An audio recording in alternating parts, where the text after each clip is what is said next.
ఏం జరుగుతుంది అని చెప్పి తెలంగాణ వాదులు కొంత భయపడ్డారు. కేసీఆర్ గారు ఎన్నికల ముందు కూడా చాలా సందర్భాల్లో ఏదైతే చెప్పినరో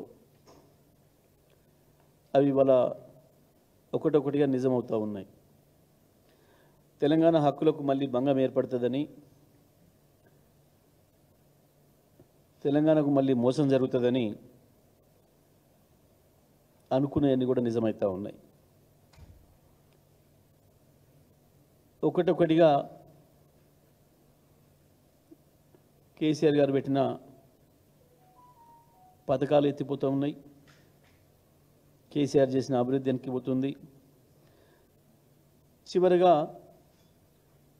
తెలంగాణ రాష్ట్రం యొక్క హక్కులు కూడా కేంద్రంతో పక్క రాష్ట్రంతో హరించబడతా ఉన్నాయి. ప్రత్యేకించి నీళ్ళ విషయంలో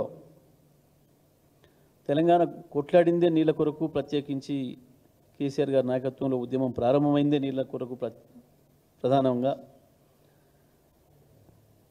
తెలంగాణ వచ్చి కేసీఆర్ గారి నాయకత్వంలో ఈ రాష్ట్రం ముందున్నప్పుడు 10 సంవత్సరాలు వరుసగా 9 ఏళ్లకు పైగా తెలంగాణ రాష్ట్రం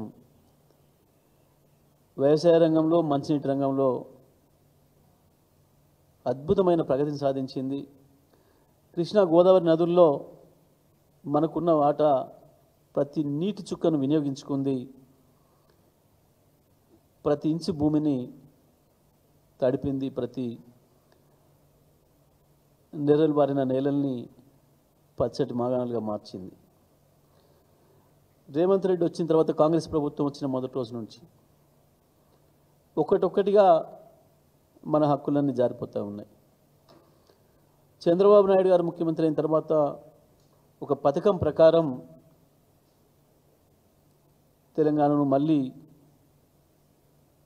మోసం చేసే ప్రయత్నం, తెలంగాణకు ద్రోహం చేసే ప్రయత్నం, తెలంగాణ నీళ్లను దొంగిలించుకుపోయే ప్రయత్నం మొదలైంది. మొట్టమొదటి 5 సంవత్సరాలు ఆనాడు కేంద్రంలో బీజేపీ, పక్క రాష్ట్రంలో చంద్రబాబు ఉన్నప్పుడు వాళ్ళు ఎటువంటి ప్రయత్నాలు చేసినా కేసీఆర్ గారు దాన్ని తిప్పికొట్టినరు. నాగార్జున సాగర్ పైన పూర్తి స్థాయిలో మనమే కంట్రోల్లో పెట్టుకున్నాం. మనకు అవసరమైన ప్రతి సందర్భంలో నీళ్ళు తీసుకున్నాం. మన హక్కులు మనం కాపాడుకున్నాం. కాంగ్రెస్ ప్రభుత్వం వచ్చిన తర్వాత ఈ రాష్ట్రంలో అసలు పట్టింపే లేకుండా పోయింది ప్రాజెక్టుల పైన, నీళ్ళపైన. చంద్రబాబు ఒక పథకం ప్రకారం కేంద్రం గుప్పిట్లో పెట్టుకొని నెమ్మదిగా కృష్ణ నీళ్లను దోసుకుపోవడం ప్రారంభం చేసిండు. ఇవాళ నిన్నటితోని పూర్తి చేసుకున్నాడు. ఇవాళ అనేక పత్రికల్లో వార్తలు వచ్చినాయి. సరే, కొంత తెలుగు మీడియాలో ఎక్కువగా రాయలేకపోయినారు. ఎందుకనంటే రేవంత్ రెడ్డి గారికి ఇబ్బంది జరుగుద్దని చెప్పి ప్రధాన పత్రికలకు అది వార్తగానే కనపడలేదు, రాయలేదు. ఓకే, కానీ దాగదు కదా సత్యం. నాగార్జున సాగర్ ప్రాజెక్టు పైన తెలంగాణ పోలీసులను ఏం లేకుండా ఎలగొట్టి ఆంధ్ర పోలీసు వాళ్ళు కంట్రోల్లో తీసుకున్నారు. సిఆర్పిఎఫ్ బలగాలు. సిఆర్పిఎఫ్ అనగానే సెంట్రల్ ఫోర్సే కదా అని మాట్లాడతారు. నిజమే, తెలంగాణకు సంబంధించిన ములుగులో ఉన్న ఫోర్సెస్ ఇన్ని రోజులు అక్కడ ఉంటే ఎందుకు వాటిని నిన్న ఎలగొట్టి ఆంధ్రప్రదేశ్లో ఉన్న విశాఖ బెటాలియన్ తీసుకొచ్చి పెట్టినరు? నాగార్జున సాగర్ను పూర్తిగా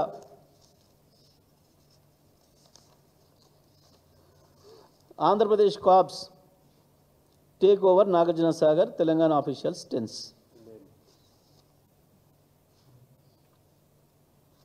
Andhra Pradesh cops take over Nagarjuna Sagar, Telangana officials tensed. ఇది నిన్న జరిగింది. అంటే నాగార్జున సాగర్ను పూర్తిగా ఆక్రమించుకునే పని చంద్రబాబు నాయుడు గారు విజయవంతంగా పూర్తి చేసిండ్రు. ఇది నిన్న జరిగిన పని. తెలంగాణ ఉన్న రోజులు అడుగు కూడా పెట్టనీయలే వాళ్ళని మనం. కేసీఆర్ గారు అప్పుడు కూడా ఒకసారి ప్రయత్నం చేసిండు చంద్రబాబు నాయుడు.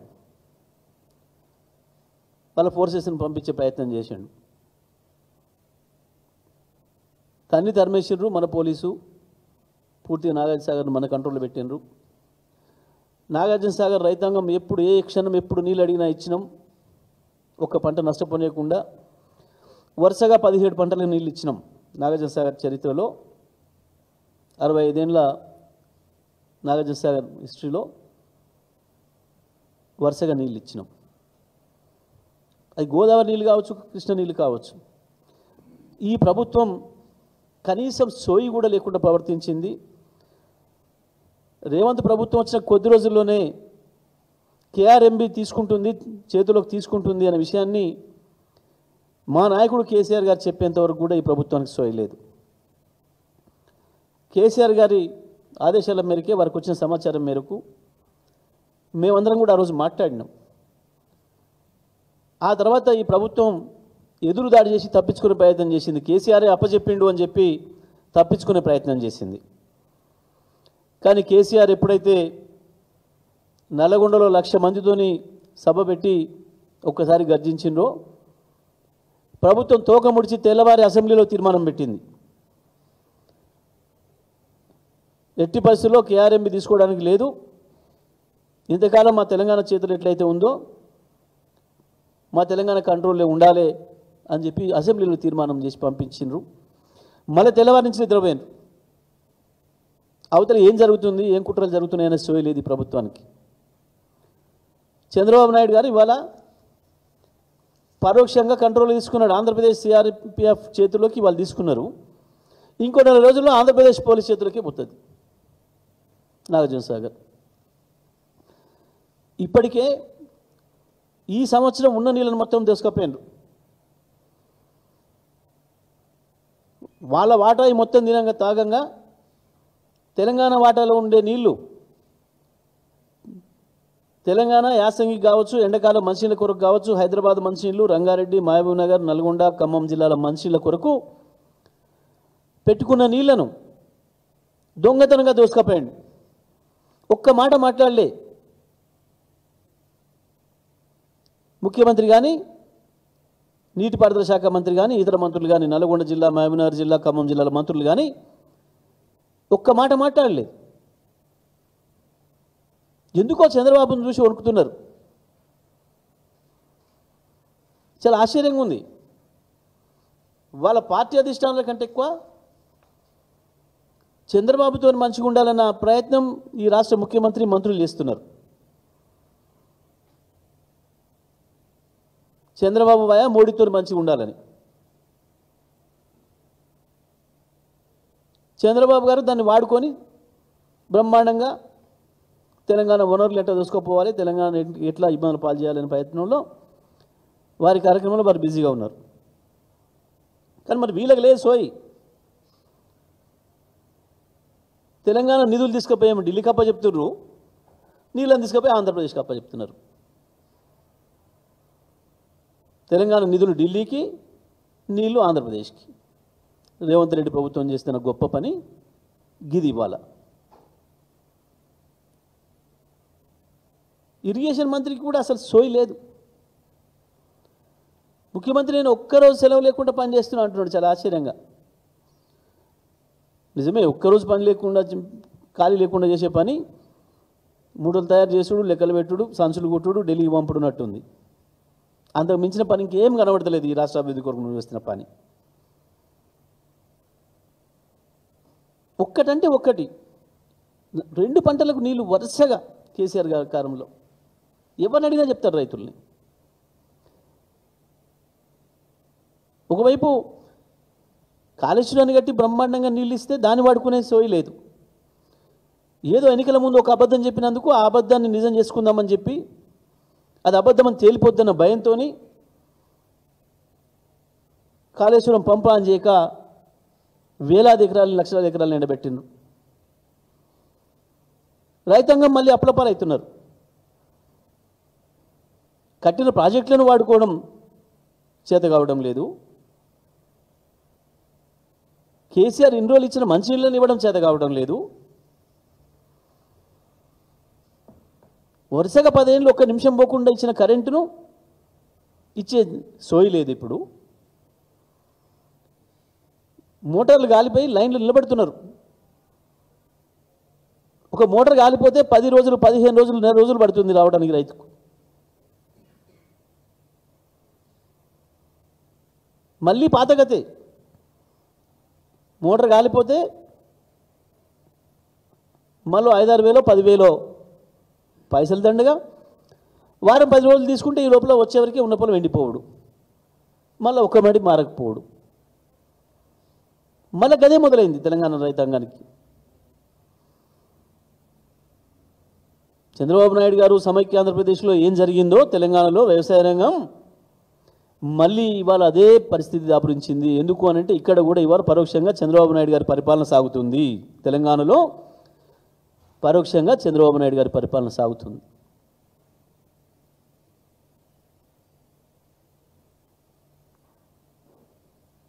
కేవలం ప్రాజెక్టుల పేరు మీద స్కాములు, హైదరాబాద్ పేరు మీద, మూసీల పేరు మీద, లగచర్ల పేరు మీద, ఫ్యూచర్ సిటీల పేరు మీద, ఫోర్త్ సిటీల పేరు మీద భూములు స్వాహా చేసుడు, నోట్ల కట్టుడు, లెక్కలు పెట్టుడు తప్ప ఇంకొక పని ఎక్కడ కనబడతలేదు. మంత్రులు, ముఖ్యమంత్రి మంత్రులు పోటీపడి ఒకరికి మించి ఒకరు, ఎవరికి వీలైతే వాళ్ళు అందిన కాడికి దాచుకుందాం, కప్పం కట్టే కాడికి కట్టొద్దాం,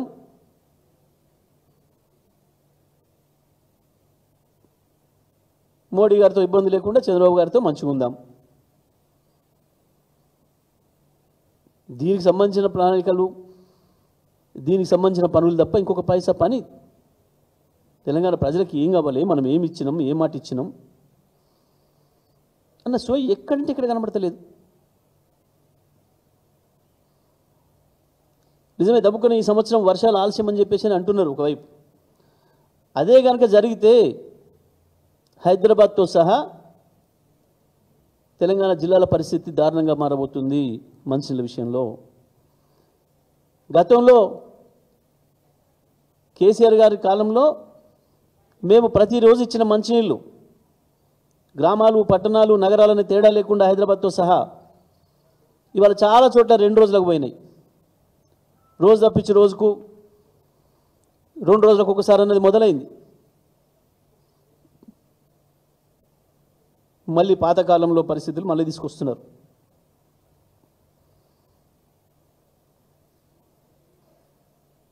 పోలవరం విషయంలో మొదటి నుంచి మనం ఏదైతే మాట్లాడుతున్నామో, ఏదైతే చెప్తున్నామో దాని మీద నిలబడలేదు. చంద్రబాబు నాయుడు గారికి లొంగిపోయి అక్కడ ద్రోహం చేస్తున్నారు తెలంగాణకు. ఇక కృష్ణమ్మనైతే మొత్తమే అప్పచెప్పిండ్రు. మళ్ళీ ఆంధ్రప్రదేశ్ చెరలకు వెళ్ళిపోతుంది కృష్ణమ్మ. ఆనాడు ఎట్లయితే జరిగిందో, ఆ 60 ఏళ్ళు ఎట్లయితే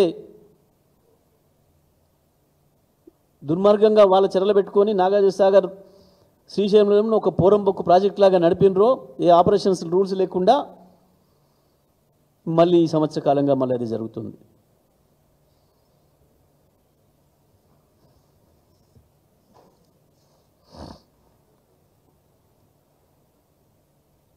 ఎందుకు ఇది జరిగింది, నాగార్జున సాగర్ ఎందుకు వాళ్ళ చేతులకు పోయింది అనే దానికి ఇప్పుడు కూడా సమాధానం లేదు. నీళ్ళ శాఖ మంత్రిని పెట్టుకుంటే ఆయన కన్నీళ్ళ శాఖ మంత్రి అయ్యిండు. ఏడుస్తున్నారు ఆయన నియోజకవర్గంతో సహా రైతులు. మేం మాట్లాడితే మా గొంతు వినిపిస్తే గప్పు నిద్రించి లేచో ఉత్తరం రాయటం, సంతకం పెట్టి మళ్ళీ నిద్రపోవడం.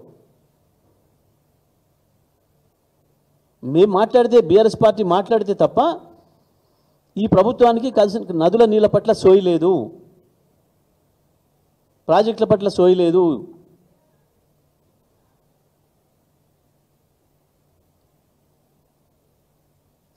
తెలంగాణ ప్రజలు మరొకసారి పోరాటం చేయాల్సిన పరిస్థితి తీసుకొస్తున్నారు హక్కుల కొరకు.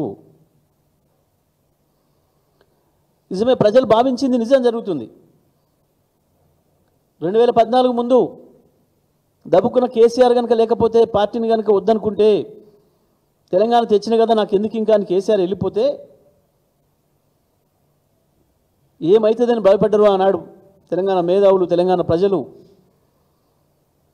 కేసీఆర్ గారు మీరు లేకపోతే తెలంగాణ ఈనగాసి నక్కలపాలు చేసినట్టు అవుతుంది. మళ్ళీ తీసుకుపోయి అడ్డి బాక్సులు అమ్ముకుంటారు వీళ్ళు, ఈ దద్దమ్మలు, ఇక్కడున్న ఈ కాంగ్రెస్ తెలుగుదేశం ప్రభుత్వాలు అని చెప్పి ప్రజలు ఏదైతే భయపడి కేసీఆర్ని డిమాండ్ చేసినారో మీరు కొనసాగాలి అని చెప్పి ఇవాళ మళ్ళీ ఈ ఏడాది కాలంలోనే అది నిజమని మన కాళ్ళకి కట్టినట్టు కనబడుతుంది.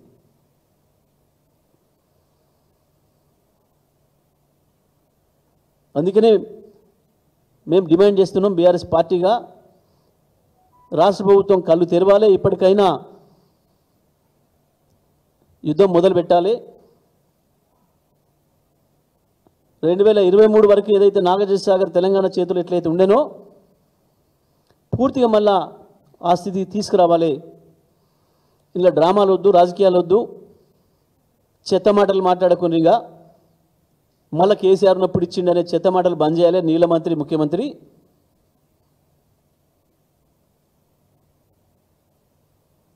నీకు చేయరాదు, బడేబాయి దగ్గర నీకు పని చేయించుకోవాలి, కేసీఆర్కు తెలివి లేక కేంద్రంలో పనులు చేసుకొచ్చుకోలే, నాకు మస్తు తెలివి ఉంది చూడు, ఇప్పుడు నేను బడేబాయిని బోల్తా కొట్టించి నేను తెస్తా అని చెప్పి మాట్లాడినావు, ప్రగల్భాలు పలికినావు.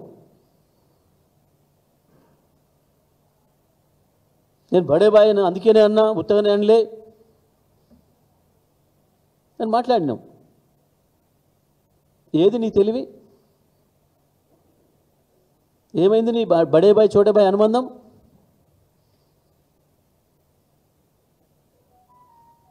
ఇప్పుడు బడేబాయి పక్కకు ఇంకో దూసరాబాయి వచ్చిండు పక్కన మధ్యలో, బడేబాయికి నీకు మధ్యలో అనుబంధంగా నీ పాత బడేబాయి, నీ పాత బాస్.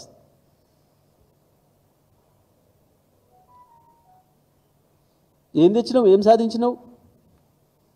బడేబాయితో అనుబంధం పెనవేసుకొని లవ్వాడి ఏం సాధించినావు ఈ రాష్ట్రానికి? తెచ్చినావా ఒక్కటేమన్నా? కేసీఆర్ తెలివి లేదు, కేంద్రంతో పంచాయతీ పెట్టుకోండు, నేను చూడు వంటింట్లో పోయి తెస్తా, గాంధీనగర్ పోతా, వాళ్ళ ఇంట్లో పోతా, నేను ఎట్లా పట్టుకొస్తా చూడని మాట్లాడినావు. ఏది ఇదేనా? కృష్ణుని అటపగించి గోదావరిని ఇటపగించి నువ్వు చేస్తున్న నిర్వాకం.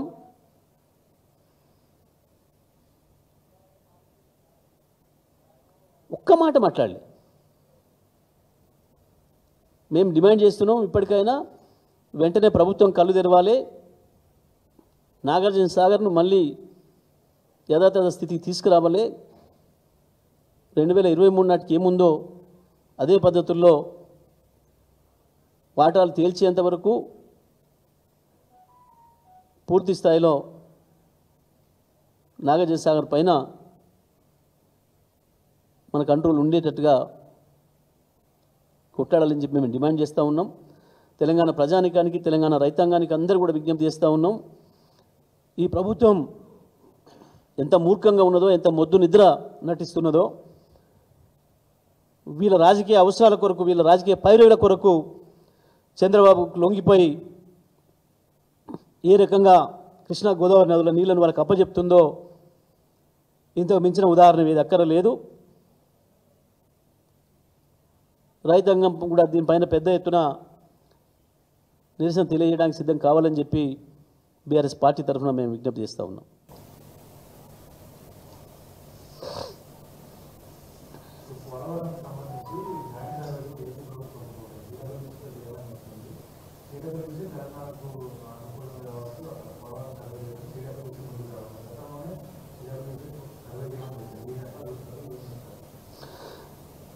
పోలవరం విషయంలో మేము మా అభ్యంతరాలు చాలా స్పష్టంగా చెప్పినాం. తెలంగాణకు నష్టం కాకుండా వృధాగా పోయే జలాల్ని వాడుకుంటే మాకు అభ్యంతరం లేదని చెప్పిన, అది కృష్ణ కావచ్చు, అది గోదావరి కావచ్చు, ఎక్కడైనా సరే కేసీఆర్ గారు ఆ విషయంలో చాలా స్పష్టంగా ఉన్నారు. గతంలో కూడా అదే చెప్పినాం. మేము రాజశేఖర రెడ్డి ఉన్న నాటి నుంచి అదే మాట్లాడినాం, అంతకుముందు చంద్రబాబున్న అదే మాట్లాడినాం, ఆ తర్వాత ఇంకెవరు వచ్చినా అదే మాట్లాడినాం. తెలంగాణ వచ్చినాక కూడా మేము అదే స్టాండ్ మీద ఉన్నాం. మన హక్కులకు భంగం కలగకుండా, మన ఇంచు భూమి నష్టపోకుండా సముద్రం పాలయ్యే నీళ్లను వాడుకునే విషయంలో మేము ఎన్నడూ కూడా అభ్యంతరం చెప్పలే. కానీ ఈ ప్రభుత్వానికి ఆ సోయి లేదు. తెలంగాణ హక్కుల్ని వీళ్ళ రాజకీయ అవసరాల కొరకు పక్క వాళ్ళకు దారదత్తం చేస్తుంది.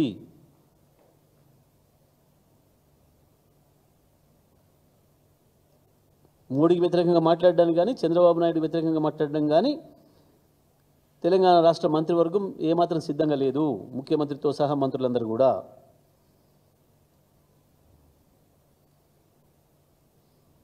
వీళ్ళ పదవులు నిలబెట్టుకోవడం కొరకు తెలంగాణ ప్రజల్ని బలిపెడుతున్నారు, తెలంగాణ రైతాంగాన్ని బలిపెడుతున్నారు, తెలంగాణ హక్కుల్ని బలిపెడుతున్నారు.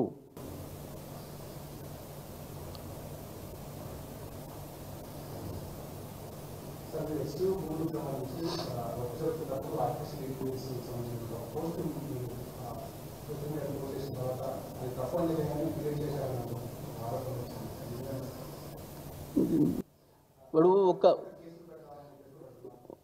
ఒక తప్పు చేసి దాని నుంచి తప్పించుకోవడం కొరకు 100 తప్పులు మాట్లాడుతున్నారు, 100 తప్పులు చేస్తున్నారు.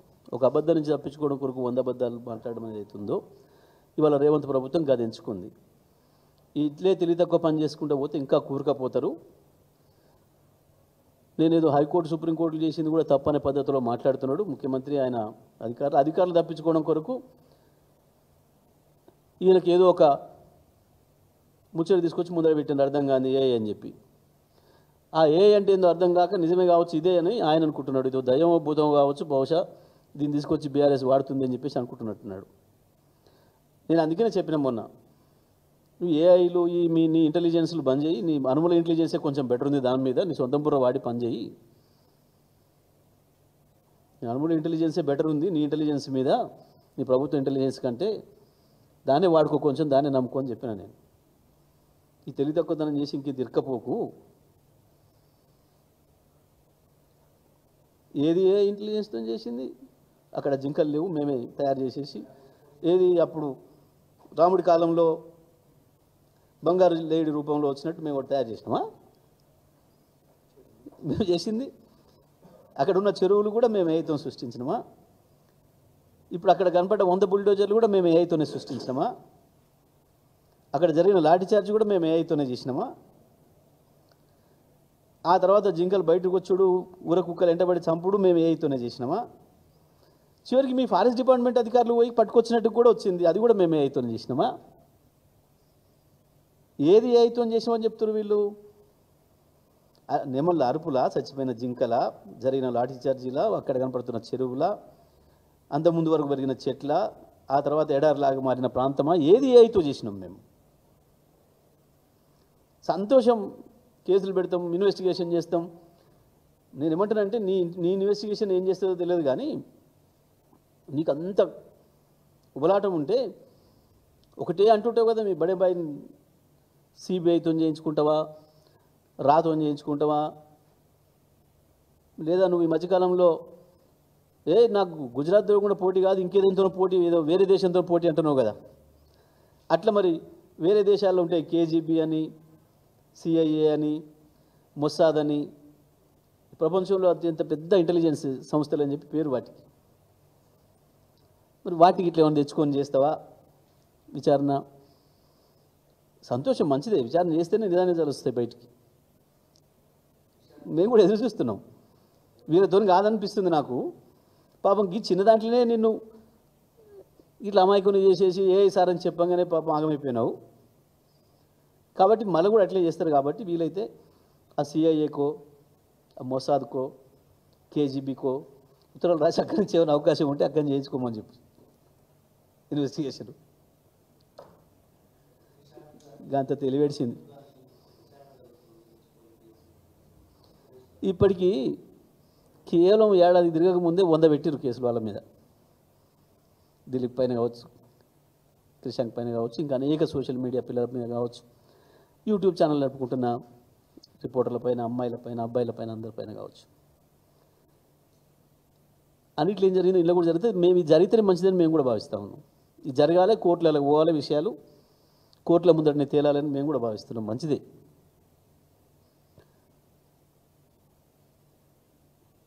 మరి హైకోర్టు సుప్రీంకోర్టు ఒక జడ్జితో విచారణ జరిపించమని అడగరాదు? ఏమైంది? బాగానే ఉంటుంది, అది కూడా ఇంకా బాగుంటుంది. ఎందులోనైనా విచారణ జరిగితే మంచిది. ఇప్పుడు వేసిన కమిషన్లు ఏమైనా చూసినాం, పెట్టిన కేసులు ఏమైనా చూస్తున్నాం. ఈ తెలివి తక్కువతనం చేసి ఇంకా ఇంకా పరువు తీసుకోవడం తప్ప ఏం లేదు. ఇంకా ఎవరెవరు జాన్ అబ్రహము ఇంకొకరి మీద చేస్తుంటుండే కదా. అందుకనే వాళ్ళు నేషనల్ ఇంటర్నేషనల్ స్టార్స్ కాబట్టి ఒక్క తెలంగాణ పోలీసు భారతదేశం పోలీసు సరిపోదు కాబట్టి ఇంకా బయట సంస్థలు కూడా పిలవమని చెప్తున్నాను నేను.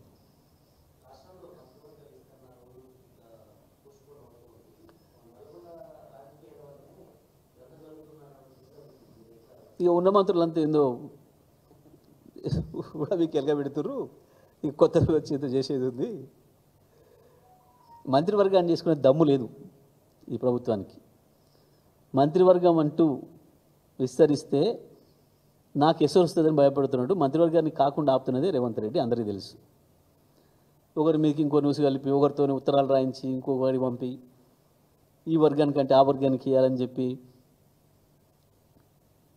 ఇవన్నీ పెట్టించుకుంటుంది. వాళ్ళు గీ పనులనే ఉన్నారు. ఇక వాళ్ళు పరిపాలన, రాష్ట్రము, పథకాలు, అభివృద్ధి ఏం లేవు. ఎవరిని మంత్రి పదవి నుంచి ఎవడు బీకాలని ఒకడు, నాకెట్లా తీసుకోవాలని ఒకడు. ఎట్లాగ ఇక మళ్ళీ ఈ 3 ఏళ్ళు తప్ప మళ్ళీ వచ్చేది లేదు మన జీవితకాలంలో. కాబట్టి దీపం ఉండగానే ఇల్లు చక్క పెట్టుకోవాలనే సామెత ఉంది. దాన్ని నిజం చేసుకుందాం, ఎట్లా మూటలు కట్టుకుందాం, దాంట్లో పైకి ఎన్ని కట్టాలి, కిందికి ఎన్ని బాధ పెట్టాలి, గీ పనులనే ఉన్నారు. నీళ్ళు లేవు, కరెంటు లేదు, వ్యవసాయం లేదు, పథకాలు లేవు, పాఠశాలలు లేవు, ఆసుపత్రులు లేవు, అన్నీ నాశనం చేసారు. ఈ వ్యవస్థ ఆ వ్యవస్థను కాదు. నవ్వుకుంటారు ముఖ్యమంత్రి మాట. నిన్న స్టేట్మెంట్ చూస్తే సిగ్గుపడతారు. కేసీఆర్ విద్యను ఖరాబ్ చేసిండు, సిగ్గుండాల మాట్లాడడానికి. ఉత్తరప్రదేశ్లో కూడా లేవు, 1000 గురుకుల పాఠశాలను పెట్టిండు కేసీఆర్. వ్యవసాయ విద్యాశాఖ మంత్రిగా ఉండి 80 మంది పిల్లల్ని చంపినాం ఇప్పటికీ, సోయి లేకుండా. అసలు ఎవడన్నా తెలివి ఉన్న ముఖ్యమంత్రి ప్రమాణ స్వీకారం చేయగానే మొట్టమొదటి పెట్టుకోవాల్సింది విద్యాశాఖ మంత్రిని. విద్యాశాఖ ఫైర్ ఫైటింగ్ లాగా ఉంటుంది, ప్రతి నిమిషం అంత డైనమిక్గా ఉంటుంది. రోజుకు 100 సంతకాలు అవసరం ఉంటాయి. గా సోయి కూడా లేదు, గా తెలివి లేదు. ఇన్ని జరుగుతుంటే కనీసం ఒక మంత్రిని ఎవరు ఉన్న దాంట్లోనే ఒకరికి శాఖ ఇచ్చి ఇది చూడమని చెప్పాల్సిన అవసరం ఉండే. ఎప్పుడో పోద్దా ఎప్పటికీ నీకు రికార్డు? ఏ విద్యాశాఖ మంత్రి హయాంలో పిల్లలు ఎక్కువ చచ్చిపోయారు భారతదేశంలో అంటే తెలంగాణ విద్యాశాఖ మంత్రి రేవంత్ రెడ్డి ఉండగా 9 మంది పిల్లలు చచ్చిపోయారు గురుకుల పాఠశాల రికార్డు. ఈ రికార్డులే సృష్టించుకుంటున్నావు. సోయిలేక, పరిపాలన చేతగాక